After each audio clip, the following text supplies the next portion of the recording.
A Drake Street story. Well, I suppose it all starts many years back with my greatest of granddaddies. You all know who that is, don't you? Of course, it's Drake Sparrow the First. Well, he's told me, well, I suppose not directly, but through many generations, that it was about the mid-19th century that the house was first erected. It was a clear spot to choose. The highest point around. Nothing else between it and Lake Mendota, or it and Lake Monona. It was a family farm, a peaceful place, where you could get a good day's work done. Quickly it became a staging area for soldiers during the Civil War. As the tale goes... You know, it used to be a brothel. A brothel, oh sure. Sure. That all comes later. First, Ulysses S. Grant walked these very floorboards. There's no saying how long he stayed for. Hard to know, really. So many soldiers in and out. Footprints here and there, horse tracks over there.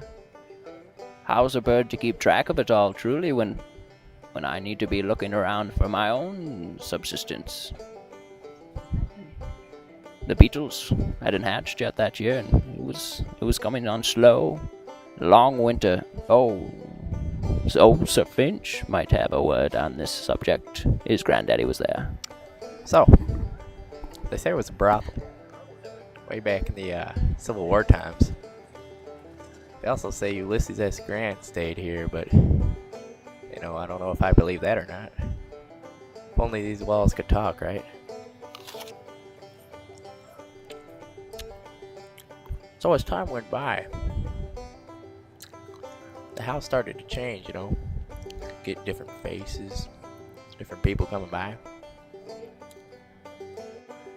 So once Large Marge kicked the bucket, the house was sold.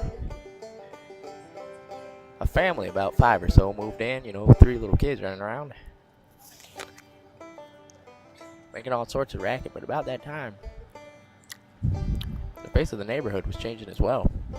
Madison was becoming a real city. Folks moving in, the university being set up and all. It's really changed a lot over the past, 100 or so years. So anywho, like I was saying, once our university came in, the whole demographics of this place started changing for the better, I'd say. After all, it was a brothel. Families started moving in and kids started playing on the block. We'd go outside and hear the screams, the ice cream truck going down.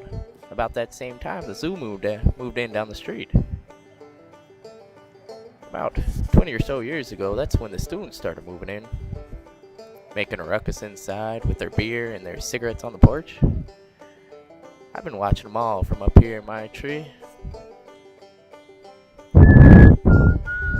Your tree? This is my tree. And the ruckus yours? I don't think so. I think it's been Sir Finch the whole time. The students, you can't blame the students. I think it's all on you at this point. Yes, Sir Finch, yes. Oh, come on now. I can't have this. This is Drake Street after all. When 2 roads diverged in a yellow wood, Drake Street took the road less traveled by. And that has made all of the difference.